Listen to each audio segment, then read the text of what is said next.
السلام عليكم ورحمة الله وبركاته. ازيكم يا حبايبي؟ عاملين ايه؟ كل سنة وانتم طيبين. هننهي بقى ان شاء الله شهر الكريم كده بالكنافة مانجا والنوتيلا، حاجة كده فاخر من الاخر. كان نفسي والله ان انا اعمل لكم اشكال كتيرة، بس الحمد لله تعوض ان شاء الله السنين الجاية.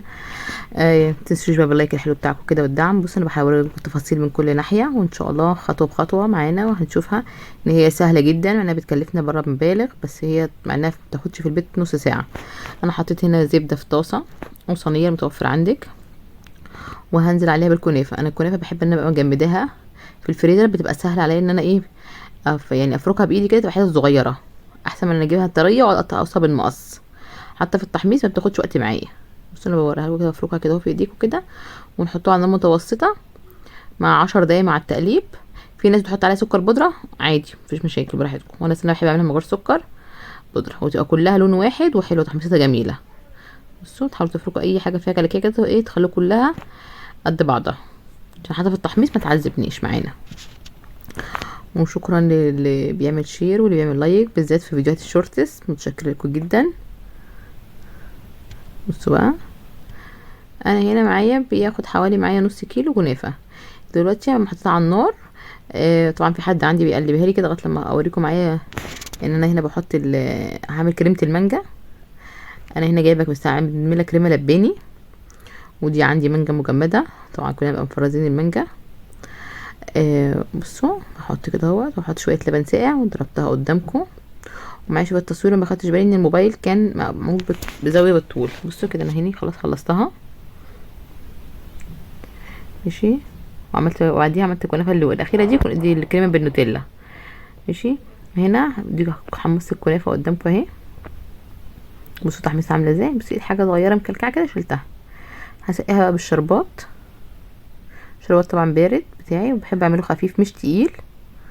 وهقلبها تقلبتين اهو زي ما انتم شايفين. ما بحبش اكتر لها شربات، كده كده الكريمه بتبقى مسكره، فمش بتحتاج معايا ان انا ايه، انا دوبك بحط شربات بس ان هي ايه تطريها شويه معايا، ما تخليهاش مفرفته، عشان لما اجي اخد كلها بالمعلقه مع الكريمه طبعا هتطريها كمان. واهم حاجه الوصفه دي تعملوها يا من الصبح بدري يا قبليها بليله، بتفرق جدا جدا في الطعم. الكنافه بتشرب من الكريمه وبتطريها بتبقى حلوه. بصوا هنا اهو اهني كده. بحط الاول في اي بوله هتعملوا فيها بقى. انا هنا دي بوله زي اللي بنجيبها عشان اعملها لكم جاهزه شبه المحلات. بجيب في بقى الفور سيزون ودي التون سيزون، حسب في واحده بس بطعم واحد حسب اللي انتوا عايزينه. وطبعا ممكن تبقي رايحه بيها تروحي عند حد هديه لما تشتريها تعملها له في البيت، بتبقى طبعا حاجه انت ضمنها وحاجه احلى وما تاخدش منك. حطيت الكريمه وفيها طبقه الكنافه، وهحط برضه طبقه الكريمه التانية. ممكن تحطي قطع مانجا فوق الكريمه عادي، بس انا عشان ضربه الكريمه بالمانجا فما احتاجش ان انا احط قطع مانجا. لو عملتيها بكريم شانتيه ساده ممكن تحتاجي ان احط قطع مانجا.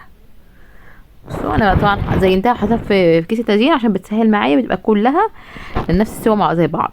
يا ريت لو وصلتوا لغايه هنا وعجبكم كل الفيديو ما تنسونيش باللايك. بصوا بقى كده حطيت برضو اخر طبقه، يعني هفرد عليها برضو طبقه الكريمه زي ما انتم شايفين. بصوا ما خدتش معايا وقت خالص خالص، هي بكتير نص ساعه كده هتلاقي نفسك عملتي احلى كنافه. بصي انا مقطعاها، بصي طبعا هي مجمده طبعا، احنا عارفين ان احنا مش قوي المانجا. وهترصيها بقى، عايزه تقطعيها سلايز، عايزه تقطعيها مكعبات زي ما انت عايزه. هتبقى اللي هي الكريمه بالنوتيلا. طبعا دلوقتي برضو كريم شانتيه ومعلقه نوتيلا عليه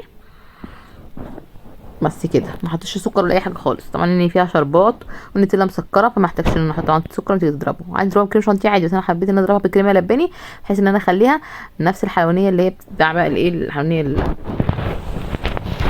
الكنافه بتاعتهم. حسينا ان هي طعمها حلو قوي وغنيه.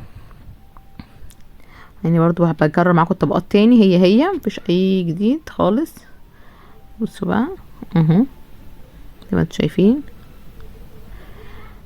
النوتيلا بقى طبعا بتبقى مجمده، حتى اذا كانت في الشتا بنحطوها، بحطها ممكن في كيس حلواني وعلى حمام ميه، بس كيس حلواني مقفول طبعا. يا احطها في البرطمان بتاعها وجوه ميه سخنه بنزلها في البرطمان بتاعها بتفك خالص مع معلقه زيت. اهم حاجه معلقه زيت عشان تسهل. بصوا عليا ان هي تنفرد ماشي ماشي. شويه زيت، معلقه زيت كبيره كده اهوت، بتفك معايا وتخليها معايا سهله جدا. بصوا اهو زي ما انتم شايفين. بمسح اي زيادات لو في اي حاجه خالص. عايزين بقى تحطوا عليها مكسرات ترشوا، انا احط عليها كام واحده بندق كده حسب الديزاين اللي انتوا عايزين تعملوه. ممكن تسيبوها كده، ممكن تزينوا الحروف زي ما انتوا عايزين. كل سنه وانتم طيبين.